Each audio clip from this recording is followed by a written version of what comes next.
La cuarta edad del Sol. Capítulo primero. De los reinos y dominios de los hombres y los enanos.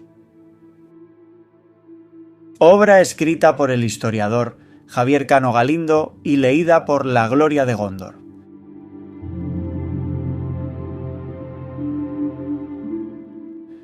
Introducción. Lo que en esta historia de expansión de la cuarta edad de la Tierra Media se relata, trata de ser lo más respetuosa y cercana posible al canon de Tolkien. Para ello he tomado los elementos, personajes y reinos ya existentes que dejó el autor hacia el año 220 de dicha edad, siendo este el último año que apareció en la larga historia de Arda, quedando el resto a la imaginación de los lectores y seguidores de tan rico universo. Personajes como los Magos Azules, la dinastía Telcontari del Reino Unificado, los reinos que aquí se relatan, e incluso la posibilidad de que hubiera otros personajes o razas que no se mencionan explícitamente, pero que cabe la posibilidad que aún existieran en la Cuarta Edad, como que aún hubiera algún Balrog escondido. También utilizo otros elementos originales, como la restauración del reino de Angmar a manos de númenoreanos negros al mando de Agandaur, un personaje muy querido de los videojuegos. Además cabe mencionar la utilización de nombres e ideas sacadas de Middle Earth Strategy Battle Game, de Warhammer Fantasy, de la compañía Games Workshop, marca oficial que reprodujo figuras de las películas de Peter Jackson, como es el caso de la ciudad de Abrakan en Harad o el emperador Dragón de Run. Dicho esto, esta historia cuenta lo que pudo haber ocurrido en la Cuarta Edad hasta su final, y mucho más brevemente los acontecimientos del mundo, hasta nuestros días. Pues como afirmó Tolkien, el mundo de Arda sería nuestro mundo, solo que miles de años atrás.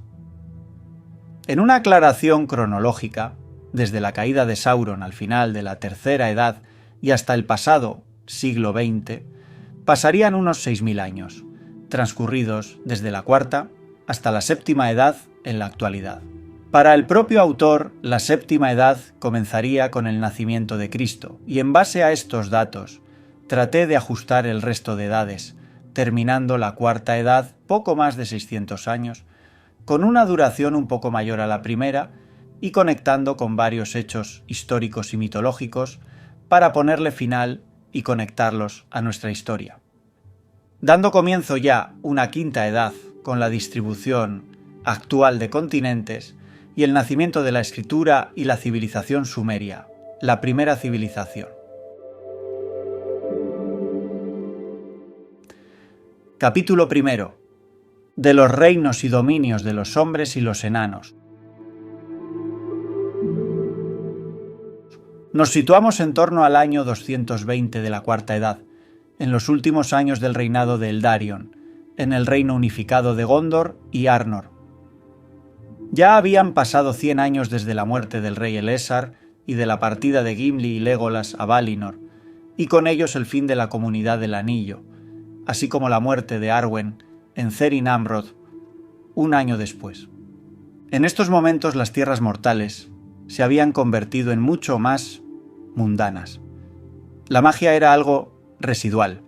Ya no había un gran mal que combatir, o eso parecía. El mundo se encontraba dominado por la raza de los hombres, donde primaba la búsqueda de poder ante todo lo demás. Además, los hechos de la Guerra del Anillo eran poco más que cuentos vagamente escuchados de menor importancia, solo de cierta relevancia para los pocos que lo habían llegado a vivir en su infancia. En el corazón de Gondor se estaba gestando un culto oscuro, tal y como se relata en La Nueva Sombra, cuyo líder, Jerumor, operaba desde las sombras entre Pelargir y Osgiliath. Este culto era conocido como el Árbol Oscuro, pues hacía referencia a que las raíces del mal, implantadas por Melkor, nunca podían ser destruidas. Se encontraba formado por aquellos que actuaban en contra y a las espaldas de Eldarion, habiendo miembros del mismo, incluso en la corte de Minas Tirith. No ocurría lo mismo en la parte septentrional del reino, en Arnor, allí. alejados de los acontecimientos de la Gran Guerra que puso fin a la Tercera Edad y donde la sangre Dúnedain estaba menos mezclada. Sus gentes vivían ajenas a las grandes intrigas palaciegas, en una región más rural y bastante menos poblada que el sur, siendo Anúminas y Fornost ciudades residencia de verano de los reyes. Dentro de este reino, la comarca seguía disfrutando de su situación de protección y privilegiada frente al mundo de los hombres, habiendo crecido en población en estos años de paz y prosperidad. Otros reinos y territorios de los hombres del noroeste de la Tierra Media de suma importancia serían los siguientes.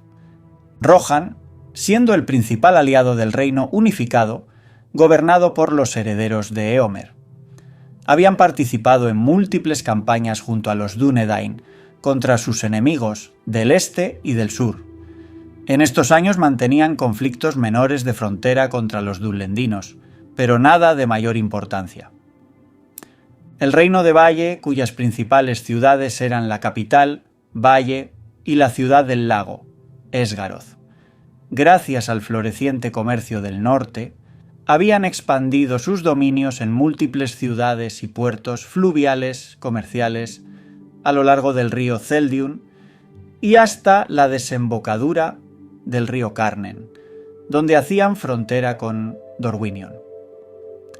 El país de Dorwinion no era un reino como tal, sino un conjunto de ciudades, estado con sus propios dominios, habitadas tanto por humanos como por elfos Avari de la tribu de los Huenti. Todo el territorio estaba al mando de un consejo regional dirigido por un regente, mientras que los Huenti, que vivían en los bosques y llanuras, fuera de las ciudades, se regían por sus propios líderes en una organización tribal más pronunciada, aunque en estrecha relación con los humanos, en lo tocante al comercio y la defensa mutua. Dorwinion fue sin duda uno de los países más armoniosos y pacíficos de toda la Tierra Media, donde se crearon los lazos más fuertes entre elfos y hombres, llegando en algunas poblaciones y aldeas a convivir ambas razas. Los hombres del Valle del Anduin habitaban desde Framsburg en el norte, ahora bastante guarnecida frente a las amenazas de Angmar y las tribus de orcos y trasgos de las montañas, hasta el sur del Gran Bosque Verde y más allá. No existía aquí un reino unificado, sino pequeñas ciudades y poblados independientes dedicados a la caza y el comercio, más aislados del resto de reinos occidentales y habitadas también por cambiapieles. Sus únicos aliados de importancia serían Radagast y el reino élfico de Erin Lasgalen. Dunland seguía siendo una tierra independiente, habitada por hombres del norte, que, aunque ajenos a las campañas del reino unificado, y Rohan, sí que eran recelosos de los mismos, especialmente de los últimos, por sus conflictos en el pasado, manteniendo una relación tensa con Rohan. Mientras que la mitad occidental del país formaba parte de Gondor, no habitaba allí ningún ciudadano de dicho reino. Mordor y Nurn se encontraban habitados ahora por los humanos esclavos, que cultivaban las fértiles tierras aledañas al mar de Nurn, que habían sido explotados por Sauron. Libres de su yugo, el rey Elessar les había entregado todo el territorio para vivir en paz bajo su protección, aunque como un territorio independiente. Los Losot eran un pueblo similar a los esquimales que habitaban a lo largo de la bahía de hielo de Forochel, dedicados a la caza, especialmente marina. También se adentraban a los bosques de tundra del interior en las regiones al suroeste de Forodwaith, viviendo bastante aislados del mundo. Los clanes más norteños llevaban siglos temiendo un antiguo mal que provenía de más aún al norte. En primer lugar, el clan de Durin seguía poblando la majestuosa Erebor, incluyendo dentro de su dominio las colinas de hierro y una pequeña porción de las montañas grises, donde habían conseguido expulsar a algunos dragones menores. Reinaba Durin VII desde hacía pocas décadas, pues su padre Thorin III había sido muy longevo, alcanzando los 346 años de edad, cediendo el trono a su hijo poco antes de su muerte.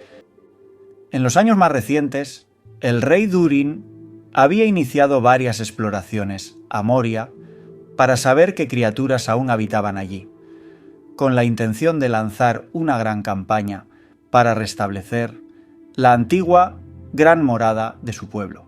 Las cavernas centelleantes, conocidas como Aglarond, siguieron siendo una próspera colonia enana dependiente del clan de Durin que, tras la partida de Gimli, contaron con un nuevo señor bajo las órdenes de Thorin III y después de Durin VII. El pueblo de Durin mantenía buenas relaciones con el reino unificado, el reino de Erin, las Galen, el reino de Valle y Dorwinion, siendo un pilar para el comercio entre el este y el oeste. En la Sereth Luin habitaban los clanes de los Barbas de Fuego y los Nalgudos, quienes habían alcanzado una época de esplendor en cuanto a comercio y minería, gracias en gran medida a la paz de los últimos siglos y sobre todo a la restauración del reino de Arnor en el norte, reactivando el comercio hacia el sur y hacia el este. Las otras 4 casas de los enanos se encontraban repartidas en el lejano este, en las montañas Orocarni y en el subcontinente del sur, Harad. En la próxima entrega de la Cuarta Edad del Sol, capítulo 2, de los reinos y dominios de los elfos silvanos y Avari, continuaremos profundizando en el estudio de las distintas razas y sus reinos, centrándonos en aquellos elfos que, habiendo rechazado el llamado de los Valar a Aman, aún habitan en las tierras mortales.